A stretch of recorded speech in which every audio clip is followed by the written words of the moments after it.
On Christmas Eve, a tired waitress named Emily Carter stood up for a trembling young busboy in front of one of the most powerful men in the city, never knowing her 7 quiet words would one day make that billionaire finally feel human again.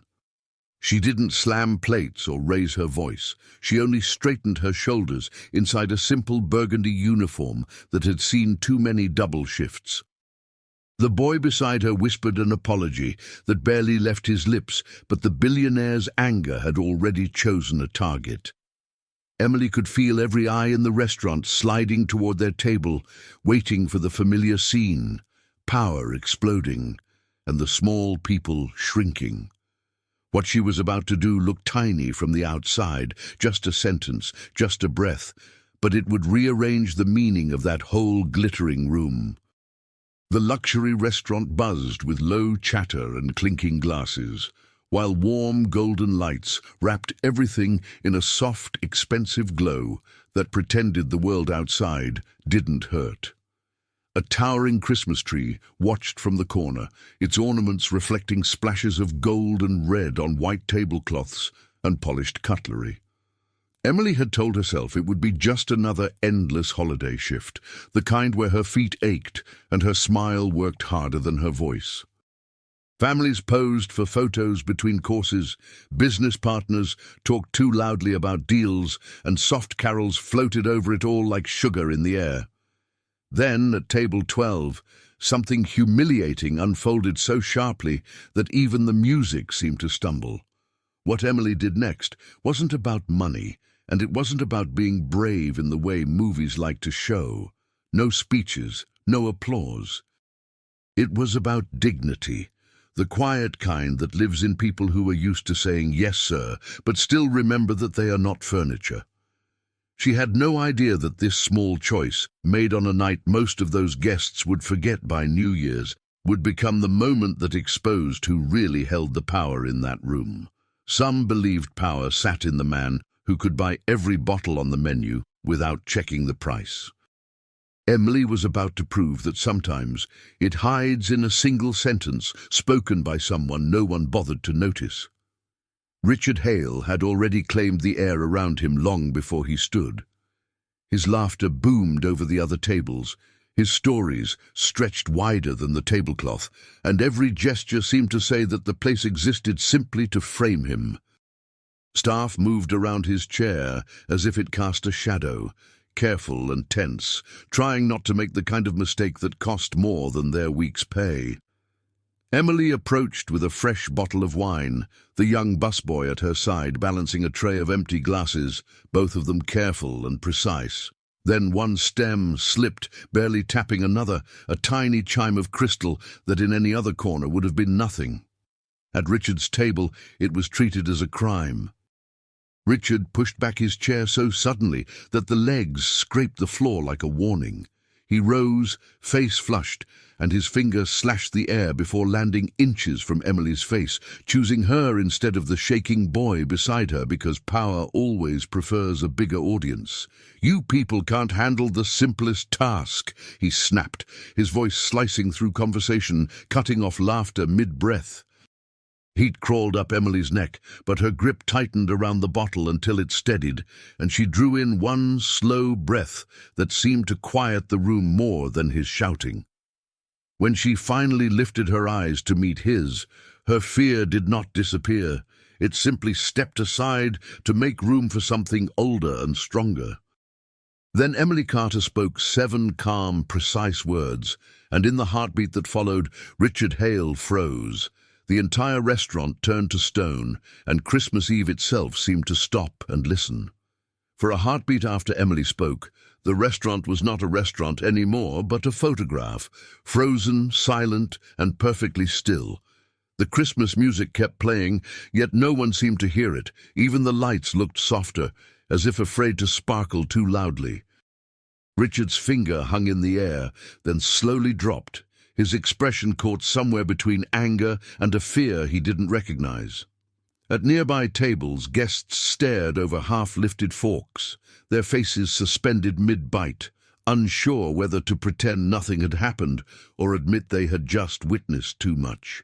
Emily felt her own pulse in her ears, but her voice was already gone from the air, leaving only the weight of those 7 words behind. A knife slipped from someone's fingers and tapped against a plate, a small metallic sound that broke the spell without easing it. Conversations restarted in thin whispers, careful and shallow, like people stepping around shattered glass. One woman stared at Emily with open pity, another looked away quickly, guilt flickering across her features as if she had seen herself in the billionaire's rage. Richard shifted in his seat, tugging at the cuffs of his shirt, his jaw clenched, eyes dark with something he was not used to feeling in public: exposure. He did not shout again. Instead, his silence felt louder than anything he had said. Emily realized that sometimes the most dangerous part of a storm is not the thunder, but the quiet that follows it. From the corner of the room, Daniel Ortiz, the manager, hurried forward, his polished smile stripped away, leaving only pale worry. He apologized to Richard in a rush, words tripping over each other, promising it would never happen again, though he wasn't sure which part he was condemning, the billionaire's rage or Emily's courage. His hand touched Emily's elbow lightly, not gentle, not rough, just urgent, the way someone handles something that might explode. "Come with me," he muttered under his breath, eyes fixed on Richard as if waiting for a blow that never came. Emily walked away from the table, feeling the stairs stick to her back like pins, each step a little harder than the last. In the narrow hallway by the kitchen, the sounds of the dining room became muffled, like a party happening in a different life. Daniel closed the door behind them, the click of the latch sounding final, and for a moment neither of them spoke. The clatter of pans and shouted orders from the kitchen felt wrong now, too normal for the kind of fear that was curling slowly in the manager's stomach. He ran a hand over his face, looking older than he had at the beginning of the shift, and finally turned to her with eyes full of panic but not hatred. "Do you have any idea who that man is?" he whispered, though they both knew she did. Emily stood very still, feeling the echo of her own words, lingering between them, like a verdict no one could take back.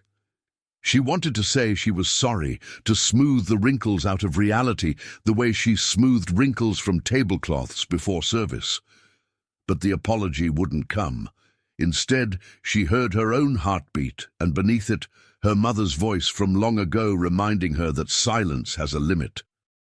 Daniel paced once, twice, already seeing his job, the restaurant's reputation, and the staff's paychecks lined up on the edge of a cliff. Emily wondered if she had just shoved them all closer to it.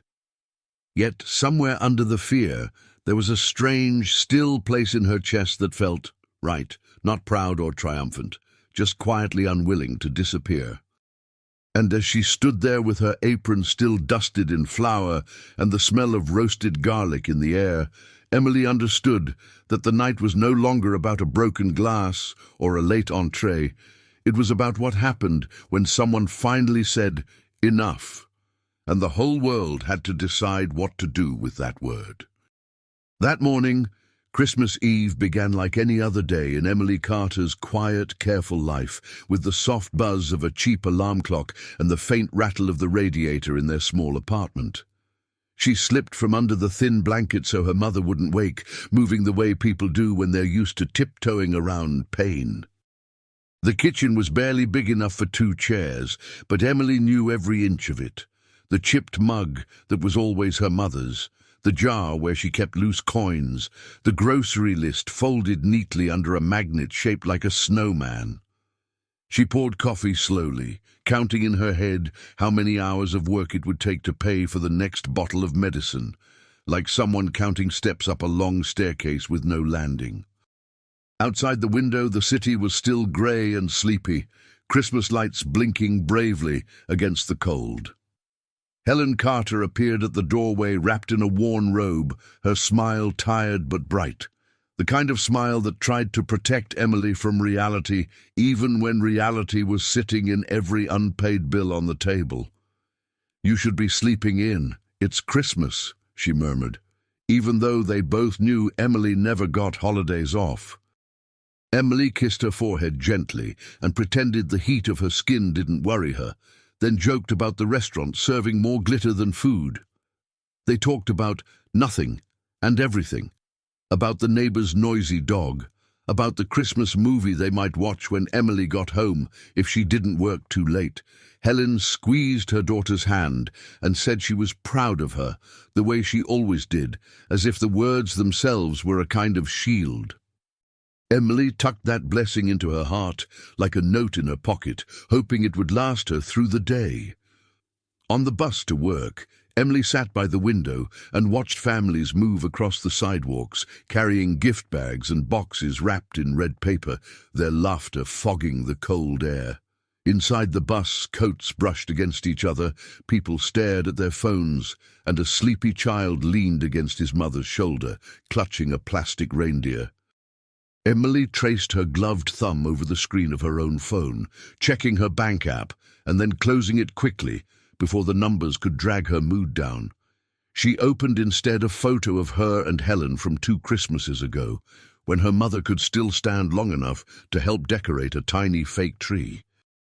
For a moment, Emily imagined a different life, one where she studied at night in a warm library instead of memorizing table numbers and wine labels, and the ache of that dream sat quietly beside her until the bus bell dinged for her stop. The staff entrance at the back of the restaurant smelled of cold air and yesterday's cooking, familiar and oddly comforting. Emily hung her coat on the same bent hook, tied her blonde braids a little tighter, and slipped into her burgundy uniform like armor she had worn so often it felt like skin. In the staff room, someone had taped a crooked paper snowflake to the wall, and a tin of cheap cookies sat open on the counter, half-eaten by tired hands. Daniel posted the holiday schedule on the corkboard, and the servers groaned softly when they saw how late the night would go, but Emily just nodded. Late hours meant a slightly better paycheck. The head waiter clapped her on the shoulder and called her reliable as always, the girl who never made trouble, and she smiled faintly, not sure anymore if that was a compliment or a sentence. Still, she told herself, one more long shift, then bed, then a new year that might somehow be kinder.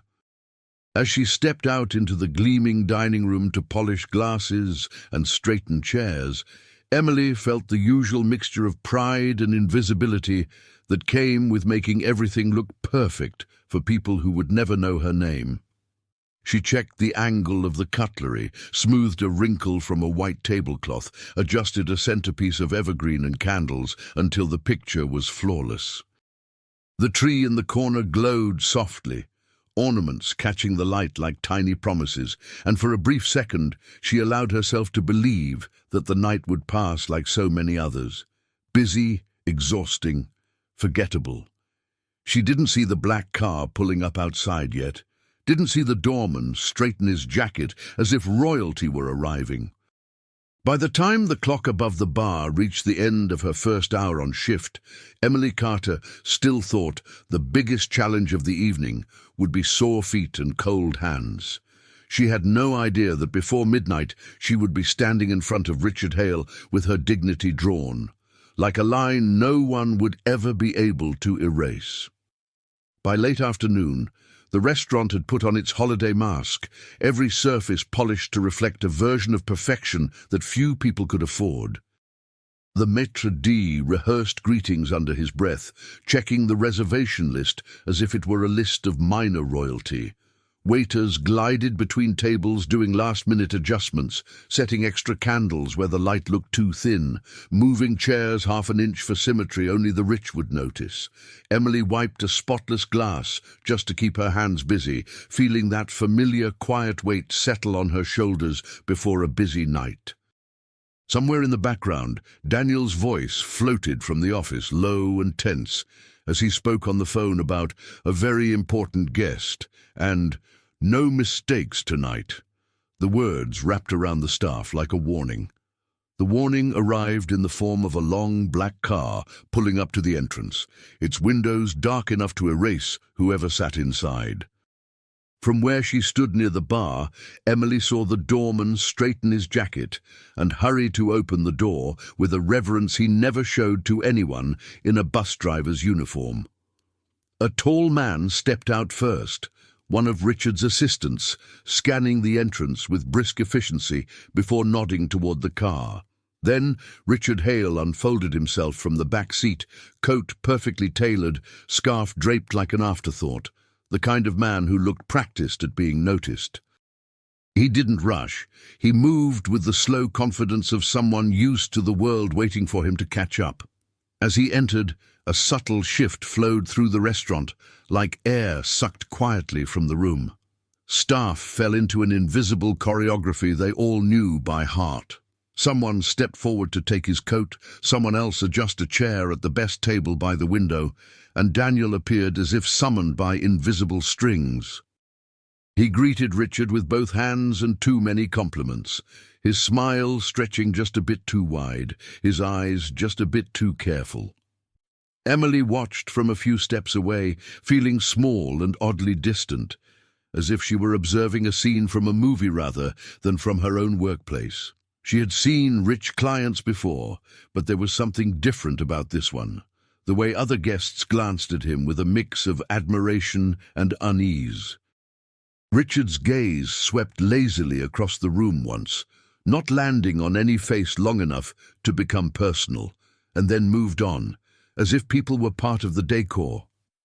When Daniel pulled her aside and quietly told her she would be handling Richard's table, Emily felt a tiny knot form in her stomach. "You're calm, you don't talk back, and you never make scenes," he said, meaning it as praise, as if obedience were the same as safety. Emily nodded, adjusting her apron, knowing she didn't really have the choice to refuse. She walked toward table 12 with the practiced grace she had perfected over years of double shifts, her mind already sorting his order into tidy mental shelves. As she approached, she noticed little details that made him more human, slight lines at the corners of his eyes, a tiredness around his mouth, but his posture erased those signs and replaced them with pure authority. To him, she could tell, this was just another night where everything bent quietly around his mood. Emily introduced herself with a gentle smile and a steady voice, pen and notepad ready, while Richard barely glanced up from his phone. He ordered without looking at her, speaking to the air as if the words would simply find their way to the right hands, and she wrote each item down with precise, careful strokes. His guests laughed a little too loudly at a joke she didn't catch, and the sound washed past her like a wave hitting a rock.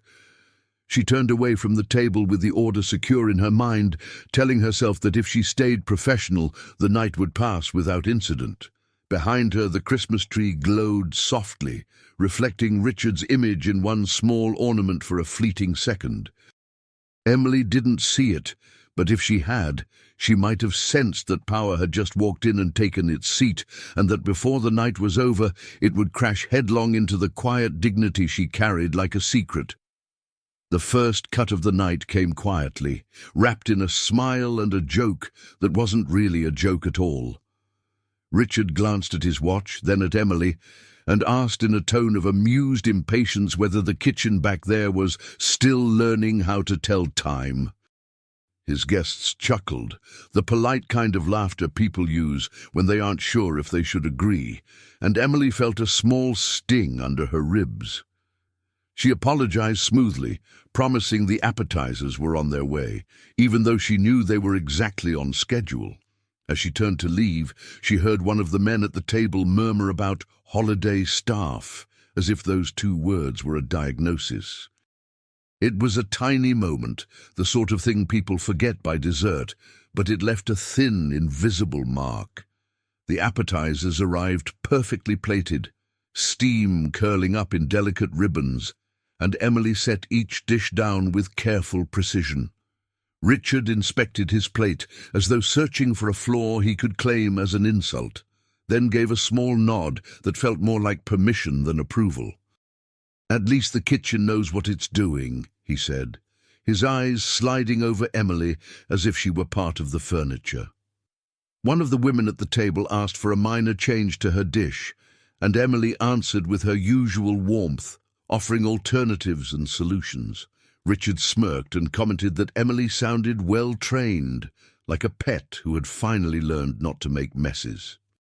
The guests laughed again, softer this time, eyes darting away, and Emily tucked the words somewhere deep where they wouldn't spill out onto her face. When she returned with fresh bread and a new bottle of wine, Richard decided the water was too warm. He picked up the glass with 2 fingers, as if it might stain him, and held it up between them.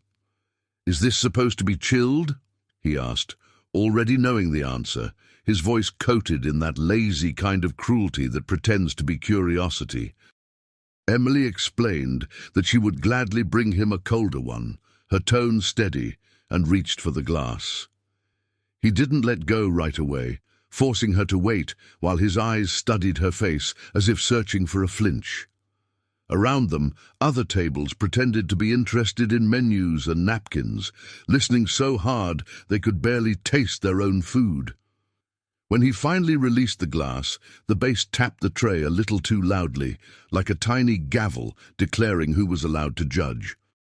In the kitchen, as she quickly exchanged the glass, one of the junior servers muttered that he didn't know how she stayed so calm.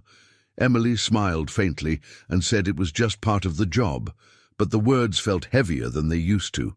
She had been swallowing comments like Richard's for years, tiny cuts from people who would never remember her face 5 minutes after leaving the table. Each time she told herself the same story. You need this job, you need the money, you need the insurance, you need your mother's medicine. Tonight was no different, she reminded herself, as she filled the new glass with ice-cold water. She just had to make it to closing time without letting one man's ego trip her. Still, as she stepped back into the dining room, she felt the fragile line between patience and humiliation getting thinner.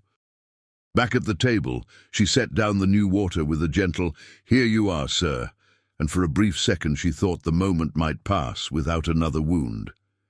Instead, Richard leaned back in his chair, considering her with a faint, dangerous smile. "You see," he said to his guests, "if you press hard enough, they eventually get it right." The word "they" hung between them like a wall, turning her and every worker in the room into a single, faceless group. Emily's jaw tightened, though her smile didn't fail, and she felt something inside her shift, not snapping, not yet, but moving closer to a place where it would no longer bend. She walked away from table 12, with her tray held level, and her heart quietly gathering every small cruelty like stones in a pocket, not knowing that before the night was over, those stones would be heavy enough to drag the entire scene to the bottom. As the evening thickened, so did Richard Hale's confidence, swelling with every empty bottle and obedient laugh that circled his table like moths around a flame. The more his guests leaned in to hear his stories, the more he straightened in his chair, feeding on their admiration as if it were part of the menu. He talked about deals and mergers and people he had to let go, shaping real human lives into neat, forgettable anecdotes. Emily moved in and out of the circle of his voice, refilling glasses and clearing plates, each pass tightening something inside her chest. To most people, his words were just background noise. To her, they were a reminder that in his world, people like her existed only as props for his success. When the main courses arrived, perfectly timed and beautifully plated, Richard didn't praise the food, he praised himself for choosing the restaurant. "I have an eye for quality," he told his guests, gesturing vaguely toward the kitchen as if he had personally trained every chef. One of the men commented that the service seemed efficient enough, and Richard smirked, shrugging as though he were tolerating a minor inconvenience. "Well, you do what you can with what you're given," he said, his eyes flicking briefly toward Emily as she set down a dish. The words slid under her skin, turning her steady heartbeat into something sharper. She swallowed, not the food in front of him, but the instinct to answer, to remind him she was a person and not what you're given. A small delay at another table, an overcooked steak that had to be redone, stole a minute from Emily's careful timing, and that was all Richard needed. When she returned to him with a fresh basket of bread and a refill of wine, he checked his watch with theatrical exaggeration. "I was starting to think you'd gone home," he remarked, voice light but eyes cold. His guests chuckled dutifully, and one of the women asked if the staff was overwhelmed tonight. Emily explained calmly that the kitchen was managing multiple large orders, apologizing for any wait, her tone professional and even. Richard leaned back, studying her as if weighing how far he could push. "Pressure separates the ones worth keeping from the ones you replace," he said, and though he spoke to the table, the sentence landed squarely on her shoulders. Daniel hovered nearby, sensing the shift, but afraid to interfere, caught in the old habit of protecting revenue before people.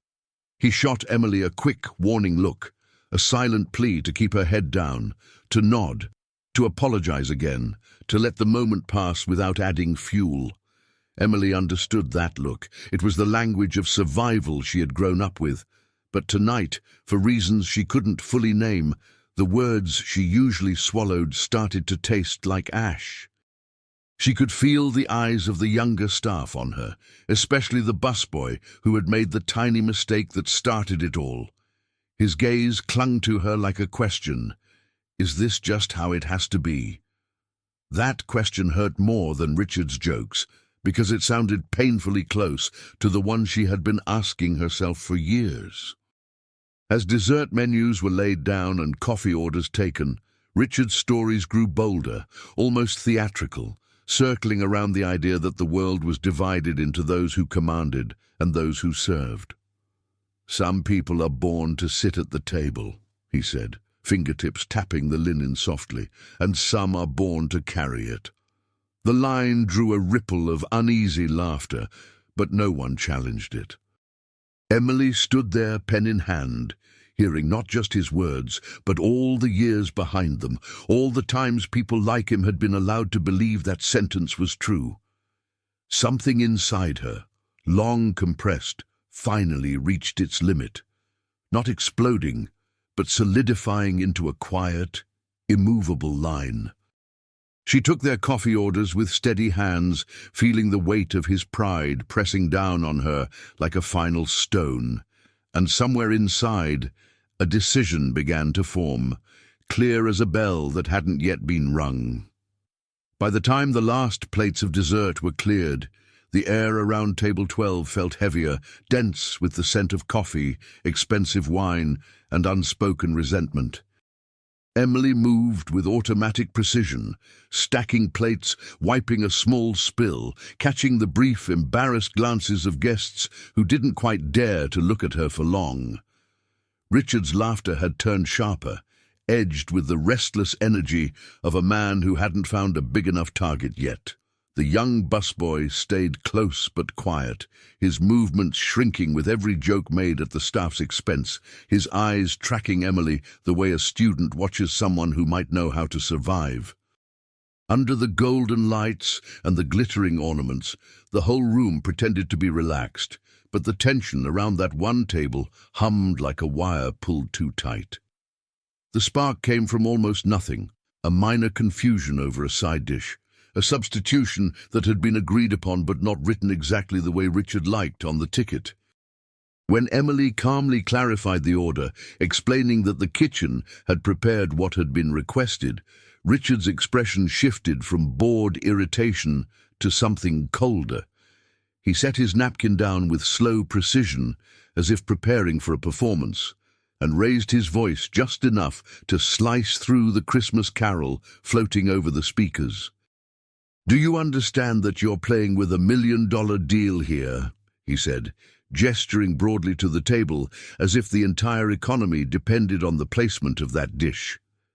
Nearby conversations faltered and then stopped, the room tilting toward him like a field of sunflowers, turning to the harshest light. He didn't stop there. Richard pushed his chair back, rising to his feet so that every eye had a clear view of the stage he had built around himself.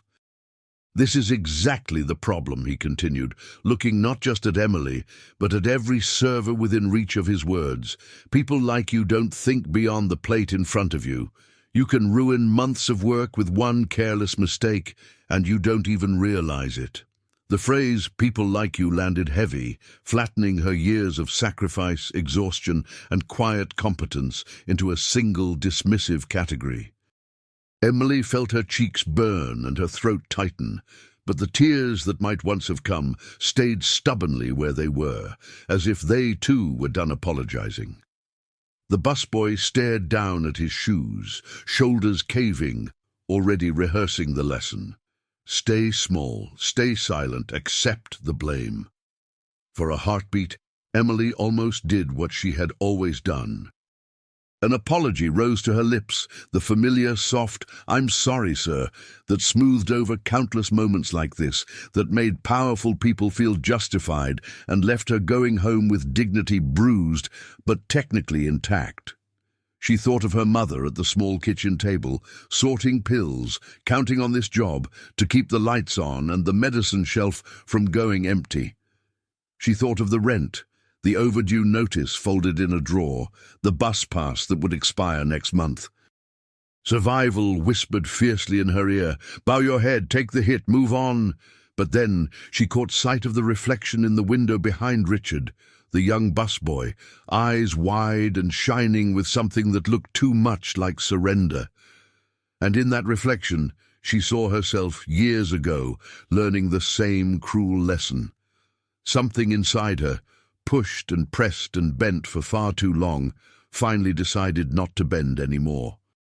The fear didn't vanish. It simply stepped aside to make room for something heavier, steadier, like a stone placed carefully at the bottom of a trembling hand. Emily straightened her shoulders, not dramatically, just enough to feel her own spine again.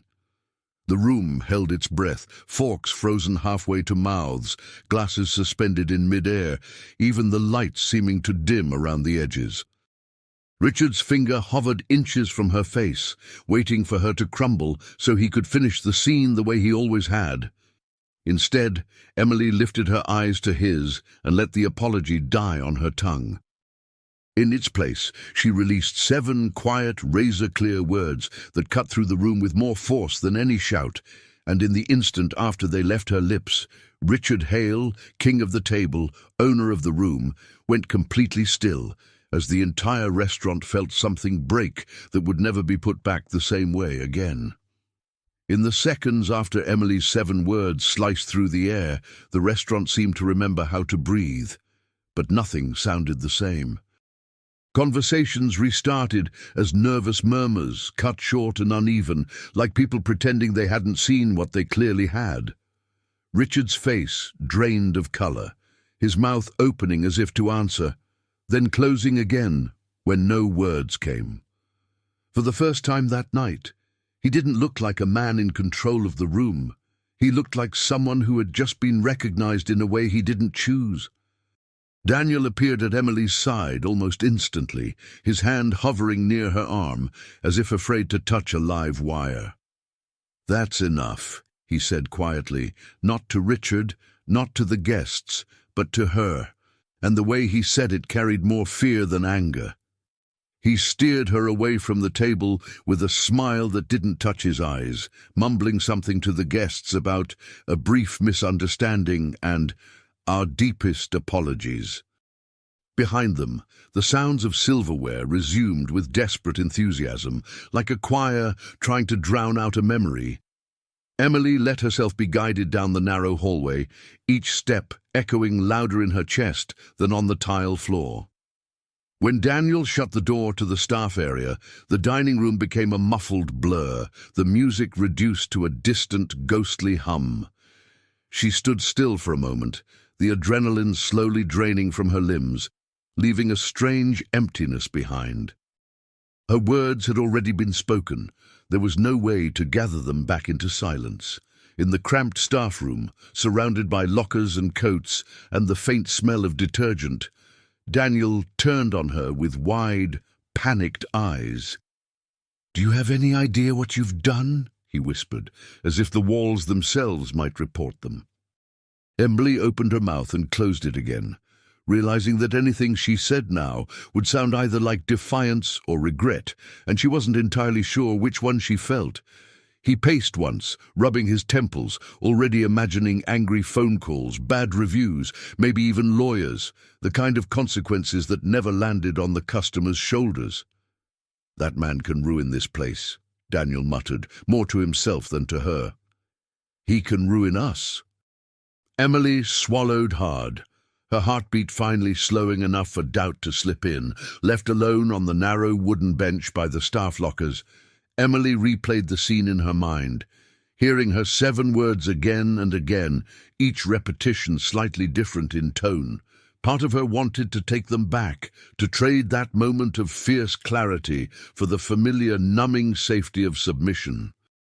She imagined being called into the owner's office, being handed a final paycheck and a polite dismissal, while her mother's medicine bottles sat waiting on the kitchen shelf. Yet beneath the fear, there was a small, steady core that refused to call what she had done a mistake. It didn't feel like rebellion for the sake of pride. It felt like the answer to a question she had been dodging for years: how much of herself she was willing to sell to keep going. That realization didn't erase the fear, but it stood beside it, shoulder to shoulder.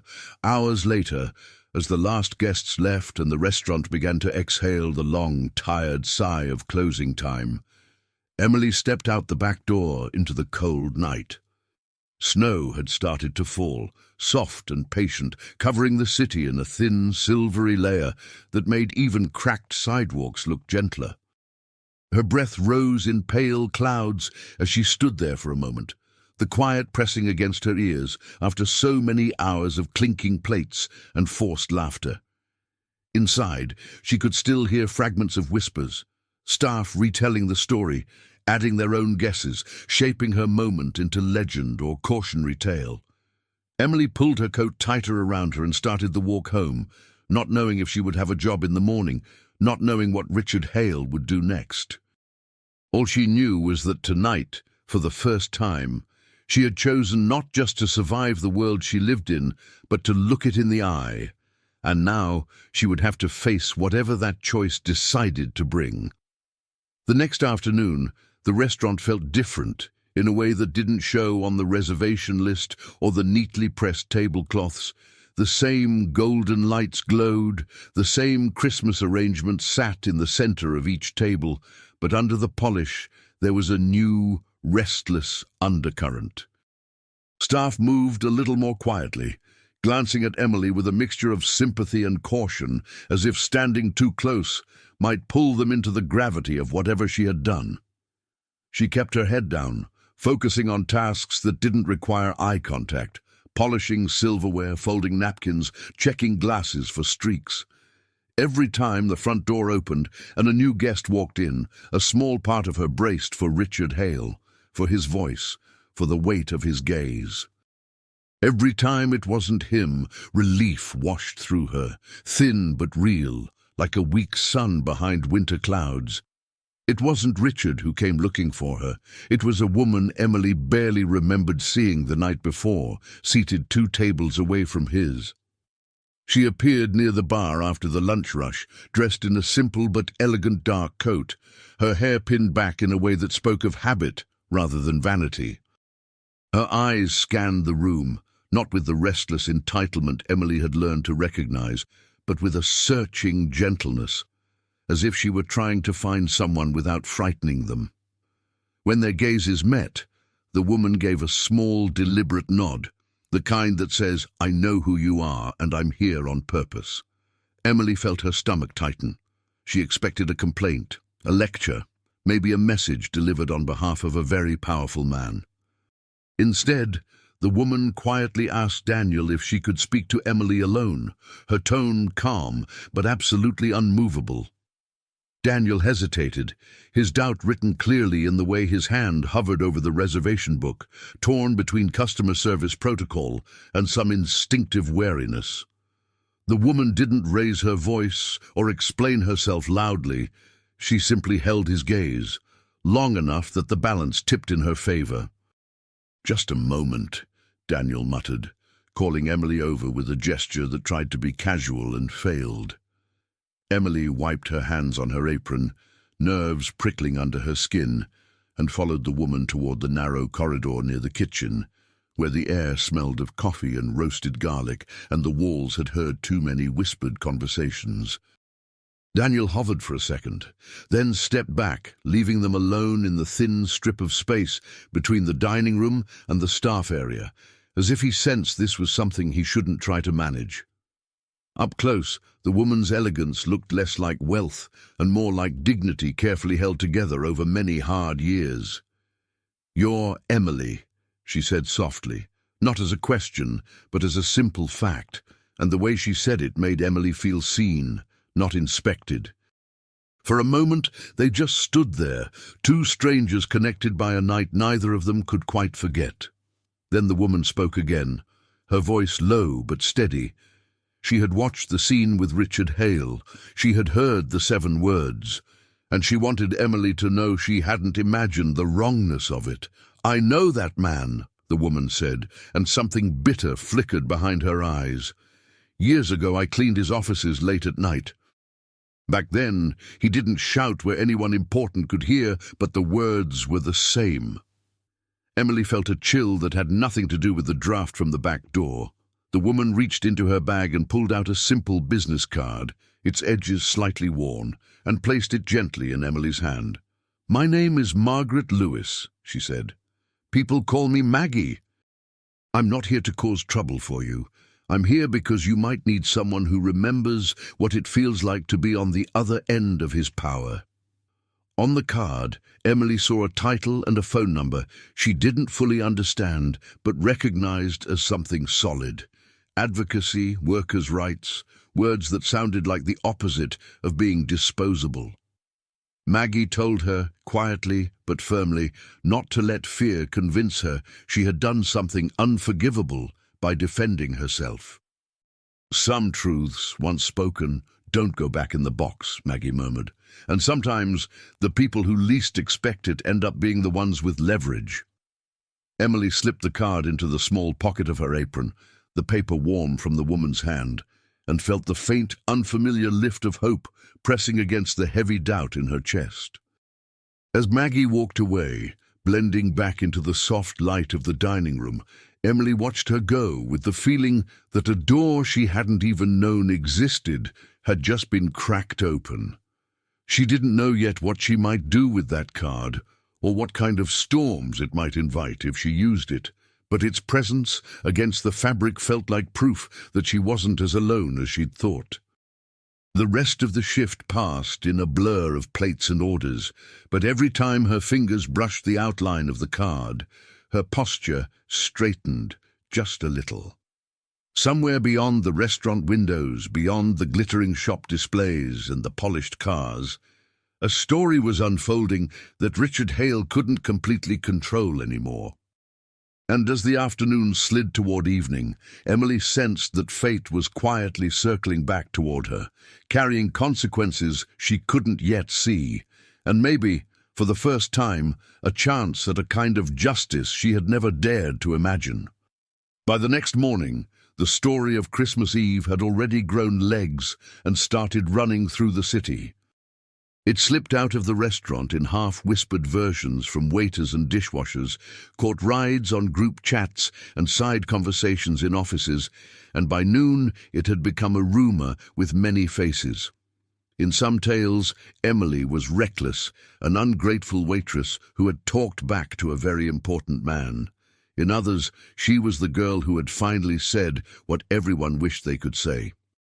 Emily didn't read the gossip sites or the private messages where her name floated around like a question mark. She only felt the ripple when guests arrived, already glancing at her twice, trying to decide what they believed. Above the clink of cups and cutlery, the restaurant hummed with a restless curiosity that had nothing to do with the menu. At home, the night before, Helen had listened to the whole story in the small kitchen, with its flickering light and chipped mug, her hands wrapped around a warm cup as if it were something sacred. Emily told it in pieces, stumbling over details she couldn't quite face, leaving out the exact 7 words but not the weight they carried. When she finished, she waited for her mother's fear, for anger, for a lecture about how fragile their survival really was. Instead, Helen's eyes filled with a quiet, steady sadness, not for what Emily had done, but for how long she had felt she had to endure everything before daring to do it. "You may lose this job," Helen said softly, her voice thin but firm. "But you did not lose yourself last night, and losing yourself is a debt you can never pay back." The words stayed with Emily longer than sleep did. Just before lunch service, her phone buzzed in the pocket of her uniform, a small vibration that made her heart jump. On the screen, an unfamiliar number appeared, followed by a brief text signed with a name she now recognized: Maggie. The message was simple. No speeches, just an offer. "If anyone calls you about last night, don't sign or admit to anything without advice. You're not powerless in this." A second message followed, saying that some people had seen the scene from other tables and were willing to back up her version if it came to that. Emily stared at the words for a long moment, feeling something new. Not just fear of what Richard might do, but a thread of protection gathering itself quietly around her. She slipped the phone back into her pocket, the weight of it suddenly less like a burden and more like a lifeline.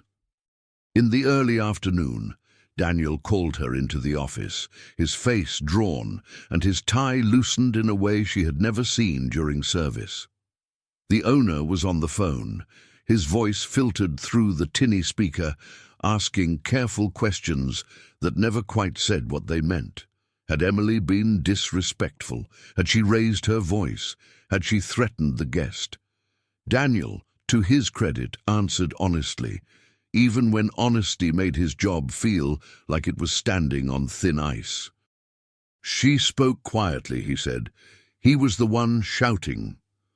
When the call ended, he sank into the office chair and told Emily that Richard had been in touch, but not with lawyers, not yet. Instead, he had requested something unexpected: a private meeting with her at the restaurant the following morning, before opening, to clarify what happened. The words sounded polite on the surface. Underneath, they felt like a summons. That night, the city glowed with the leftover sparkle of Christmas, but for Emily, every light outside the bus window seemed to flicker with questions she couldn't answer. Her mother listened as she explained the requested meeting, worry tightening faint lines around Helen's mouth, but even then she didn't tell Emily to run. "Truth has its own timing," Helen murmured, taking her daughter's hand across the table. "Maybe this is his." Maggie's card lay between them, its printed letters catching the kitchen's weak light. Emily could call, refuse, confront, or stay home and never look back. But none of those choices felt simple anymore. As she lay awake later, staring at the cracked ceiling, she understood that tomorrow's meeting would not just be about a rude customer and a tired waitress. It would be destiny circling back on a man who had spent years believing he could shout over any consequence, and on a woman who had finally decided her voice was worth hearing, even if it shook.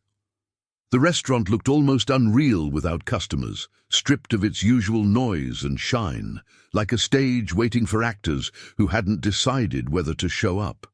Morning light slipped through the tall windows in pale stripes, turning the polished tables into quiet islands no one had claimed yet. Emily stood near the bar, fingers laced together so tightly her knuckles had gone white, trying to steady her breathing as the clock over the door nudged the meeting time closer. Daniel hovered a few steps away, pretending to reorganize reservation cards that were already in perfect order, glancing at the entrance every few seconds. When the door finally opened and Richard Hale stepped in, there was no entourage, no booming greeting, no audience, just a man in an expensive coat walking into a room that, for once, did not belong to him. Without the shield of laughter and clinking glasses, Richard seemed strangely smaller, as if the silence had peeled away some invisible layer of armor. He shrugged off his coat more slowly than usual, eyes skimming the empty tables before settling on Emily, with a look that was wary instead of dismissive. Daniel started forward, ready to play host, but Richard lifted a hand in a brief, sharp gesture that stopped him where he stood. "I asked to speak with her," he said, not unkindly, just firmly, and there was a tiredness in his voice that hadn't been there on Christmas Eve. They chose a corner table, the same table, Emily realized with a jolt, its white cloth now bare of plates, its chairs suddenly feeling less like thrones and more like ordinary seats. She sat opposite him, the distance between them measured not in inches, but in everything that had already been said. For a long moment, neither of them spoke. The hum of the refrigerator in the bar and a faint clink from the kitchen were the only sounds, as if the building itself were eavesdropping. Richard cleared his throat once, then again, searching for the confidence that usually arrived on cue. "About what happened the other night," he began, his eyes skittering briefly to the window before coming back to her. "Those words you said." He didn't repeat them yet, as if doing so out loud might give them more power. Emily felt her heartbeat climb again, but this time there was no crowd to watch her, no sea of faces waiting for her to fail. "You said something my father used to say to me," Richard continued, his voice dropping, "something he only said behind closed doors, when he thought I'd forgotten how people feel." The room seemed to tilt slightly as he finally let the words fall between them. "Power means nothing if you shame people." Hearing them spoken slowly like that, in his voice instead of hers, made the sentence sound new, heavier, as if it now belonged to both of them. Emily swallowed, surprised by the ache the phrase stirred in her chest. When Maggie had quietly offered those 7 words in the narrow hallway, she'd only said, "He'll know what it means." Emily hadn't asked how or why. She'd just memorized them, tucking them away like a last resort parachute she prayed she'd never need to pull. Now, watching Richard's face, she saw the history those words carried. A younger version of him, maybe proud and careless, being pulled up short by a father who understood power differently. "I didn't know they were his," Emily said softly. "A woman who used to work for you. She told me that if you ever crossed the line, those words might be the only thing that got your attention." Richard flinched almost imperceptibly, the name Maggie Lewis flickering behind his eyes even before she spoke it aloud. For a heartbeat, the mask of the billionaire, the practiced calm, the polished superiority, the rehearsed distance, slipped completely. And Emily saw something raw and unguarded. Guilt, yes, but also recognition, the painful kind that arrives when the past catches up in a voice you don't expect. "I haven't heard my father's words in years," Richard admitted, his gaze dropping to his hands, which were clenched together on the linen like a man holding on to something that might float away. "He used to say them when I was young and cruel enough to think humiliating people made me strong." He let out a short, humorless laugh. "Somewhere along the line, I stopped hearing him and kept the cruelty." Emily watched him struggle with the memory, feeling a strange mix of compassion and anger twist inside her. Before she could answer, he lifted his eyes again, and there was a question in them that hadn't been there before, fragile and dangerous at once. "Who else remembers?" he asked quietly, meaning not just Maggie or his father, but every person he had ever shamed into silence. And as that question hung between them, heavy as a verdict, Emily understood that what happened next would decide whether those first cracks in his armor would heal over, or finally break him open. For a moment, Emily didn't answer his question. Who else remembers? Hung between them like a rope stretched tight over a canyon, and she knew that whichever way she pulled it, something would have to give. She could have lied, could have made it sound smaller than it was, but lies were what had kept people like her afraid for too long. More people than you think, she said quietly. Not their names on your contracts, maybe. Just the ones who stayed late, cleaned up, took the blame when someone above them needed to feel big. Richard's eyes flickered. The catalogue of faces he'd long ago filed under unimportant, suddenly forcing its way back to the front of his mind. He shifted in his chair and looked older in that tilt of his shoulders, like a man who had just realized the foundation he'd built on wasn't as solid as he'd believed. Emily's voice didn't rise, but it didn't bend either. She told him what it felt like to stand in front of him as he shouted, to feel an entire room waiting for her to fold so they could go back to their meals in peace. She described the way her paycheck controlled her fear, how every rent notice and medical bill had taught her to swallow insults with the same discipline she used to balance trays.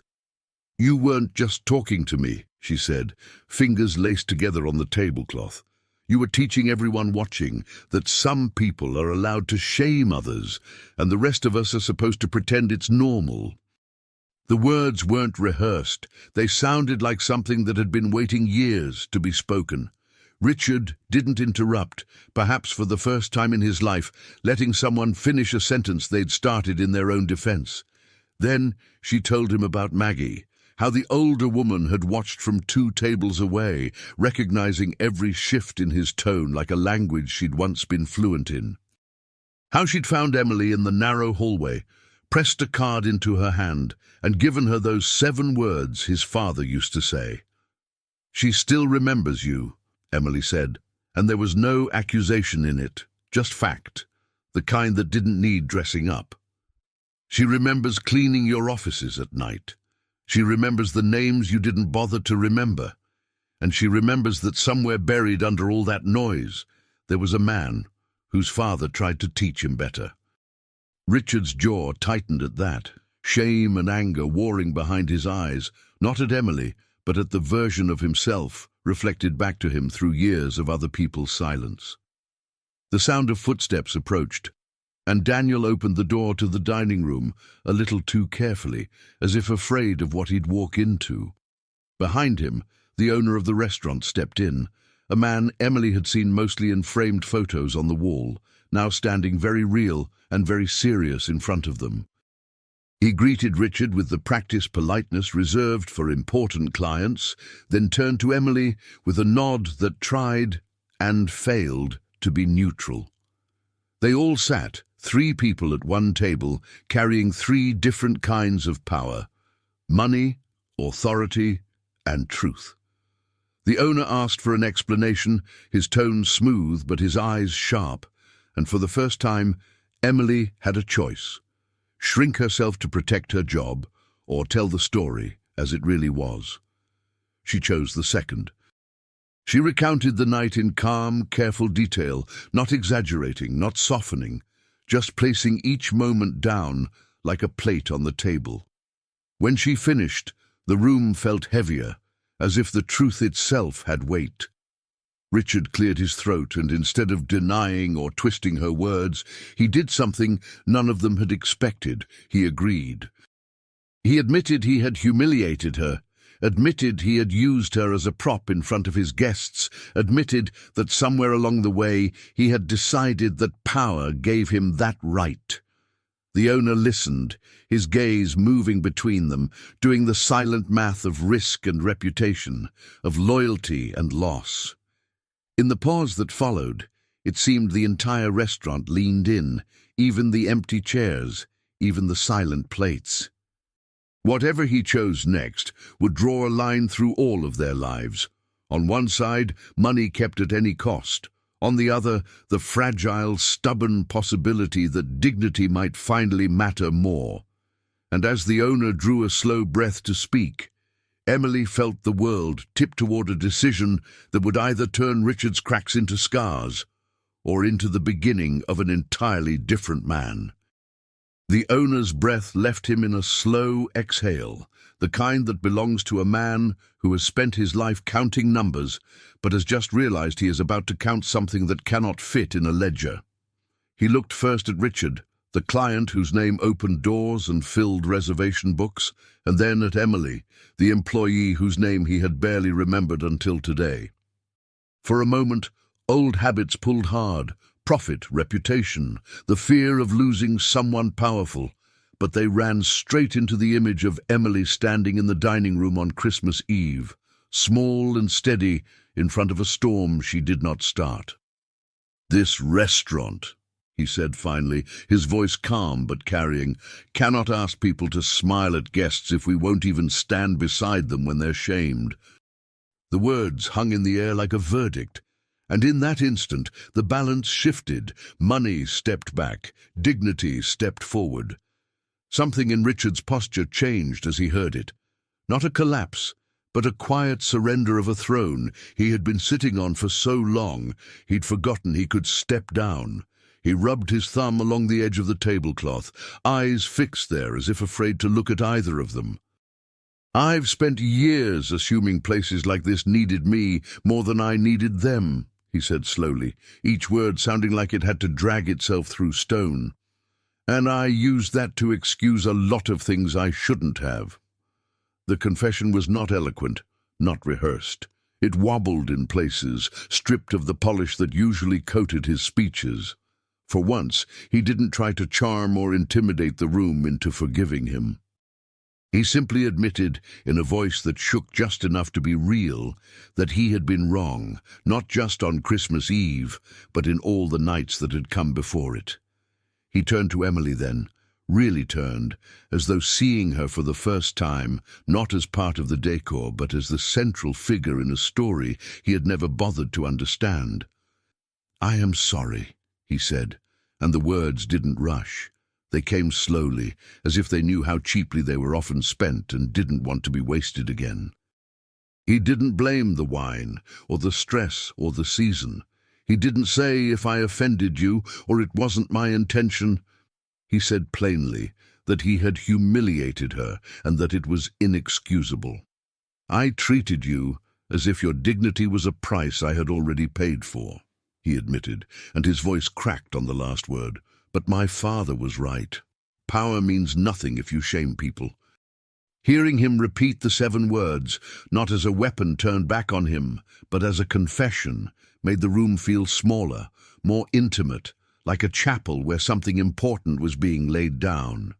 The owner, moved by this unexpected unmasking, cleared his throat and added his own piece to the turning of the tide. He announced that the restaurant would be reviewing how staff were protected from abuse, not just in this incident, but in every night going forward. Guests would still be honored, of course, but not at the cost of the people who carried plates, cleaned spills, and stayed late to reset the tables. He spoke of training, of protocols, of written policies that would finally match the kind of place he wanted his restaurant to be. Then, to Emily's shock, he thanked her for forcing him to see where he had allowed fear of losing rich clients to silence his responsibility. It wasn't a grand speech. It was a simple acknowledgement that she had drawn a line he should have drawn long ago. The recognition settled around her like a warm coat, surprising and almost too heavy to wear at first. Richard wasn't finished. He reached into his briefcase and pulled out a small notebook, flipping to a page already marked with a folded corner. With a steadier voice, he outlined something he had scribbled there in the restless hours after Christmas Eve. A fund for workers in his businesses and in the restaurant, dedicated to education, healthcare, and emergency support, starting with Emily and her mother. He promised to compensate past staff who had been mistreated under his watch, not as charity, but as an overdue debt. "This doesn't erase what I've done," he said quietly, "but it can be what I do next." Emily listened, a knot in her throat she couldn't quite swallow, torn between the memory of the man who had pointed a finger in her face and the one who now sat with his hands open on the table. In that fragile, luminous moment, she realized she was looking not at a perfect man and not at a monster, but at someone finally choosing to be accountable. And as the 3 of them rose from the table, the restaurant felt different, not because the lights had changed, but because, for the first time, the people inside had. The changes didn't arrive with fanfare or headlines. They came in small, almost ordinary ways that only the people who lived inside the restaurant could truly feel. Schedules were rearranged so that no one had to work every holiday without a choice, and staff meetings started to include questions Emily had never heard before. How are you? What do you need to feel safe? There were new forms on the back office wall explaining how to report abuse from guests without fear of losing your job, written in clear, simple language that left no room for excuses. At first, some employees read them skeptically, fingers tracing the printed words as if expecting them to fade. But then a rude customer was quietly asked to leave one night, and the staff watched the door close behind him with a stunned, fragile kind of relief. Bit by bit, the room that had once demanded their silence started listening instead. For Emily, healing came in layers, like the slow peeling away of bandages that had been stuck on too long. The first time a guest snapped at her and Daniel stepped in, calm but firm, backing her version of events without hesitation, she felt something loosen in her chest that had been clenched for years. Later, in the break room, she sat with the younger busboy over lukewarm coffee, both of them laughing softly about how strange it felt to be defended instead of sacrificed. She enrolled in night classes using the fund Richard had set up, clutching her registration papers with the same care she once used to balance trays of crystal glasses. On the bus to school, she smiled at the thought that she wasn't just working to survive anymore. She was walking, one weary step at a time, toward a future she had nearly convinced herself was impossible. Her uniform was still the same burgundy fabric, but it no longer felt like the whole story of who she was. Maggie Lewis received her own kind of healing in the form of a letter that arrived in a plain envelope, without a logo, without fanfare.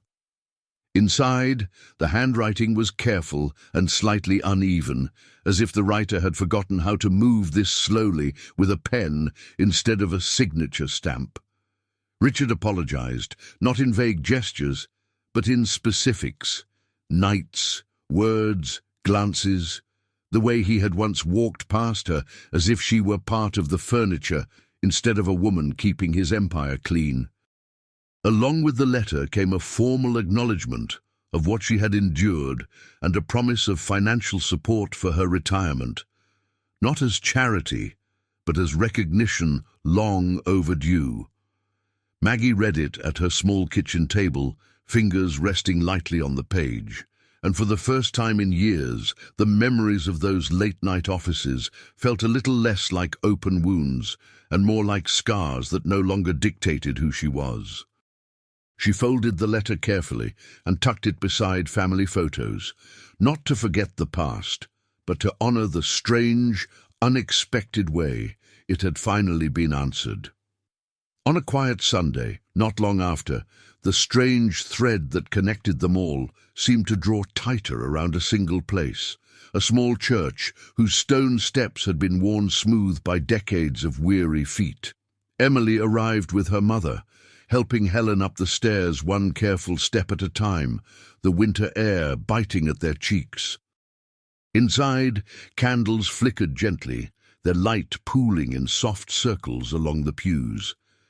As they slid into a bench near the middle, Emily noticed a familiar figure seated alone near the back. Richard, without an entourage, without a reserved seat, his head bowed in a posture that looked more like listening than obligation. He did not approach them, did not make a scene.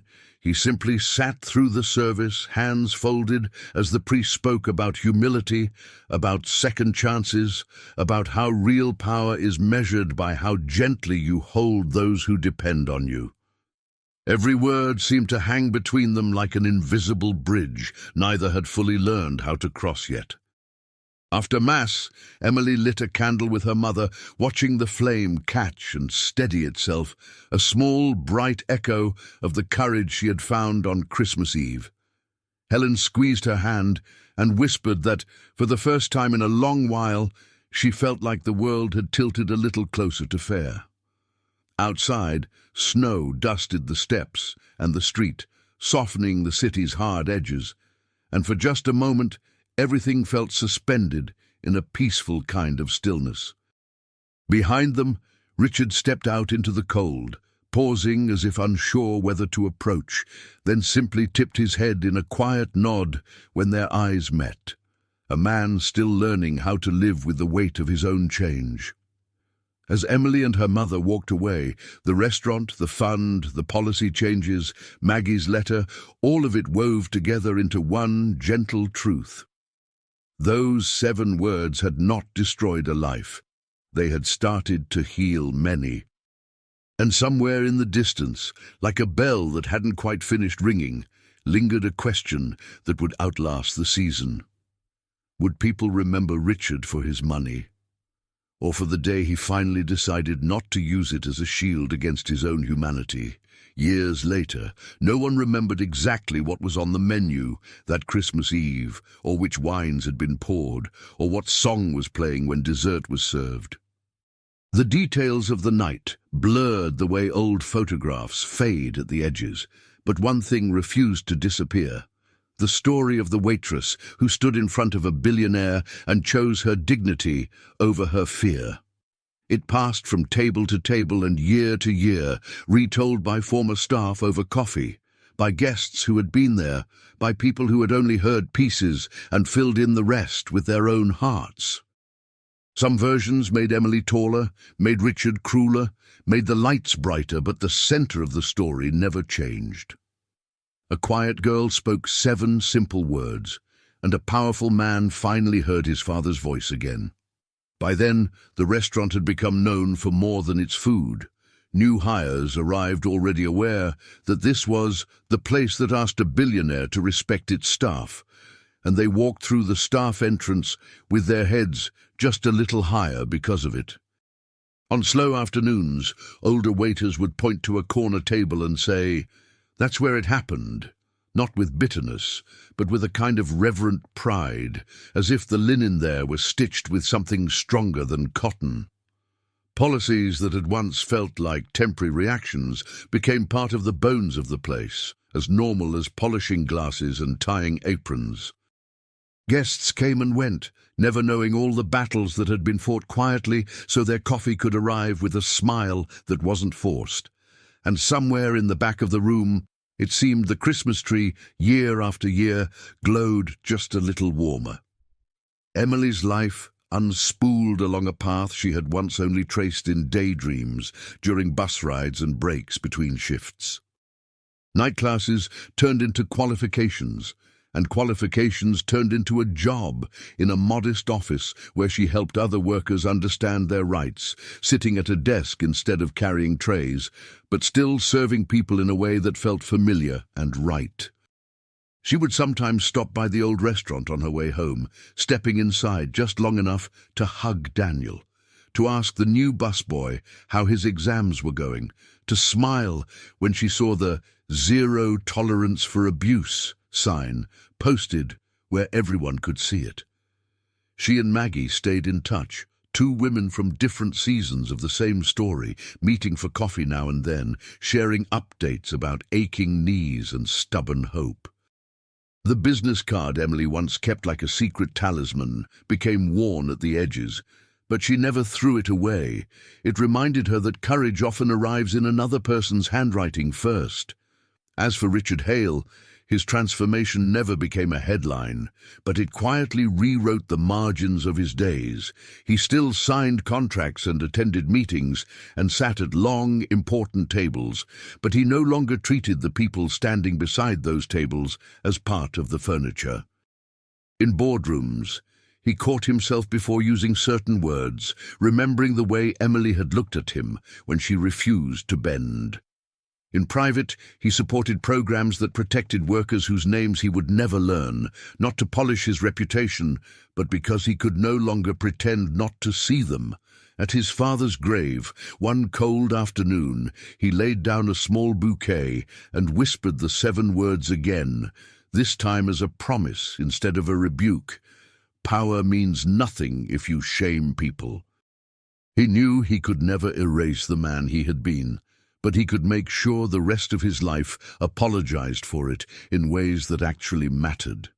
And somewhere, in living rooms and on phones and in quiet late-night corners of the internet, the story found its way into hearts far from that glittering dining room.